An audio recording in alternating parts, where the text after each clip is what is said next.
Corona ভাইরাসকে প্রতিরোধ করার জন্য সব দেশে যুদ্ধ চলছে। এই ক্ষতিকারক ভাইরাসকে শেষ করার জন্য আমাদের দেশের সব রাজ্য প্রস্তুত রয়েছে। সংক্রমণের কারণে আমাদের দেশে কোভিড-19 রোগীর সংখ্যা হু হু করে বাড়ছে, কিন্তু ভালো খবর হলো দেশে মৃত্যুহার কমছে। এই ভাইরাসের সাথে লড়াই করে সুস্থ হয়ে বাড়ি ফেরা মানুষের সংখ্যাও বাড়ছে। ভারতে করোনার শ্বাস ধীরে ধীরে কমে আসছে, আর যদি এটাই বজায় থাকে তবে খুব শীঘ্রই এই ভাইরাসে আক্রান্ত নতুন রোগীর থেকে সুস্থ হয়ে বাড়ি ফেরা মানুষের সংখ্যা বেশি হবে। ভারতীয়দের মধ্যে উত্তেজনা সৃষ্টিকারী খবর। আজ থেকে ৪৫ দিন আগে ভারতে করোনা আক্রান্তে মৃত্যুর হার ছিল 3.3%, কিন্তু এখন সেটা কমে 2.82% হয়ে গেছে। সব থেকে খুশির খবর হলো এটা পৃথিবীর সমস্ত দেশের মধ্যে সব থেকে কম মৃত্যুর হার। দেশে 10% জনসংখ্যার মধ্যে করোনা সংক্রান্ত অর্ধেক মৃত্যু হয়েছে। করোনায় মারা যাওয়া রোগীদের মধ্যে 73% অন্য সমস্যা ছিল। দেশে এখনো অবধি 2,09,000-এর মতন মানুষের মধ্যে করোনা সংক্রমণ ধরা পড়েছে, যাদের মধ্যে প্রায় অর্ধেক জন অর্থাৎ 1 লাখের থেকেও বেশি মানুষ সুস্থ হয়ে বাড়ি ফিরেছে। গত 24 ঘন্টায় 5,000 জনকে হাসপাতাল থেকে ছুটি দেওয়া হয়েছে। কেন্দ্রীয় সরকারের 8ই মের লকডাউন অনুসারে হালকা ও মধ্যম করোনা রোগীদের মধ্যে যদি লক্ষণ প্রকাশ না পায় তবে 10 দিন পর সুস্থ ঘোষিত করতে হবে। অর্থাৎ বিগত সময়ে করোনা থেকে সুস্থ হওয়া মানুষের সংখ্যা দ্রুতগতিতে বাড়বে। দেশের রিকভারি রেট বেড়ে 48.20% হয়ে গেছে। কেন্দ্রীয় সরকারের স্বাস্থ্যমন্ত্রীর ডেটা অনুসারে 18ই মেতে রিকভারি রেট ছিল 38.29%, যেখানে 3রা মেতে এই রেট ছিল 26.59%। রিকভারি রেট বাড়তে দেখে বোঝা যাচ্ছে দেশে এই রোগকে দ্রুত আইডেন্টিফাই করে সঠিক চিকিৎসা দেওয়া সম্ভব হচ্ছে। ভিন্ন ভিন্ন রাজ্যের রিকভারি রেট বিভিন্ন রয়েছে, কিন্তু দেশের ওভারঅল পার্সেন্টেজ উৎসাহমূলক। স্বাস্থ্য মন্ত্রণালয়ের মতে দেশে অনবরত মৃত্যুহার কমার কারণ রোগের সঠিক সময়ে চিহ্নিতকরণ এবং উপযুক্ত চিকিৎসা ব্যবস্থা।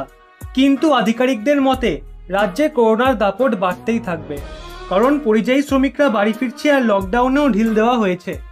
সরকারের লক্ষ্য বেশি বেশি করে টেস্ট এবং রোগীদের তাড়াতাড়ি সুস্থ করে বাড়ি ফেরানো, তাই টেস্টিংয়ের সুবিধা বাড়ানো হয়েছে। ICMR বলেছে স্বতন্ত্র প্ল্যাটফর্মের ব্যবহারও করোনা টেস্টিং বাড়ানোর জন্য কাজে লাগানো হচ্ছে। ট্রুনেট স্ক্রিনিং অ্যান্ড কনফার্মেটরি টেস্টকে মান্যতা দেওয়া হয়েছে। এর ফলে টেস্টিংয়ের মাত্রা বেড়েছে। দেশে 681টি ল্যাব করোনা টেস্টিংয়ের জন্য মান্যতা পেয়েছে, যার মধ্যে 476টি সরকারি এবং 205টি প্রাইভেট। দেশে প্রতিদিন 1,20,000 টেস্ট করা হচ্ছে। ভ্যাকসিনকে নিয়ে সামনে আসছে গুড নিউজ। কোভিড-19 ভ্যাকসিন সন্ধানের মাঝে একটা গুড নিউজ উঠে এসেছে। আমেরিকায় একটি ভ্যাকসিন ট্রায়াল ফেজ 2-তে পৌঁছে গেছে। চীনে একটি ভ্যাকসিন ফেজ 2 কমপ্লিট করে ফেলেছে, আর সেটা পরবর্তী বছরের শুরুতেই মার্কেটে আনা হতে পারে। অন্যদিকে রাশিয়া তার ক্লিনিক্যাল ট্রায়াল 2 সপ্তাহের মধ্যে শুরু করে দেবে।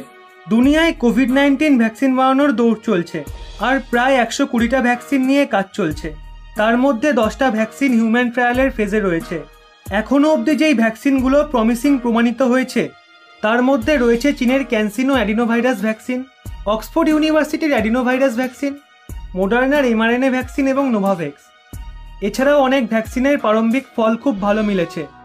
আশা জাগাচ্ছে আমেরিকান ভ্যাকসিন। মডার্নার ভ্যাকসিন আশার আলো জাগিয়েছে। ফেজ 2-তে ভিন্ন এজ গ্রুপে 500 জন সুস্থ লোককে প্রথম ডোজ দেওয়া হয়েছে। ওই কোম্পানি কোভিড-19-এর জেনেটিক ম্যাটেরিয়াল পার্টের ব্যবহার করে mRNA ভ্যাকসিন তৈরি করেছে। ভ্যাকসিন মানুষের শরীরে ভাইরাসের প্রতি ইমিউন রেসপন্সকে ট্রিগার করে। ফেজ 1 ট্রায়ালে প্রোটেক্টিভ অ্যান্টিবডি তৈরির কথা বলা হয়েছিল। ভ্যাকসিন ডেভেলপমেন্টে সব থেকে এগিয়ে আছে চীন। চীনে 5টা ভ্যাকসিনের ট্রায়াল মানুষের ওপর করা হচ্ছে। চীন এই মামলায় দুনিয়ার অন্যান্য দেশের থেকে আগে চলছে, আর এটাই তো স্বাভাবিক। প্রথমে গোটা দুনিয়ায় ভাইরাস ছড়িয়ে এতগুলো মানুষকে মৃত্যুর মুখে ঠেলে দিয়ে তাদের বাঁচানোর নাটক না করলেই কি নয়। চীন হয়তো ভাবছে এইভাবে নাটক করে সবাইকে সবকিছু ভুলিয়ে দিতে পারবে। সবার সামনে সাজুসাজার প্রচেষ্টায় রয়েছে চীন। আপনারা কি চীনের এই মিথ্যা নাটকে আগের সবকিছু ভুলে যাবেন? দেখুন, সরকারের কিছু প্রোপাগান্ডা থাকে, তাই সরকার কোনোদিনই চীনা প্রোডাক্ট ব্যান করবে না। সমস্ত চীনা সামগ্রী বয়কট করে চীনকে উচিত শিক্ষা দিতে হবে আমাদের। আপনিও যদি আমার সাথে একমত হন তাহলে অবশ্যই কমেন্ট বক্সে আপনার মতামত পেশ করুন এবং ভিডিওটি সকলের কাছে শেয়ার করে দিন। আর এরকমই নিত্য নতুন তথ্য পেতে রহস্য বাংলা চ্যানেলটি সাবস্ক্রাইব করে পাশের বেল আইকনটি অল করে রাখুন।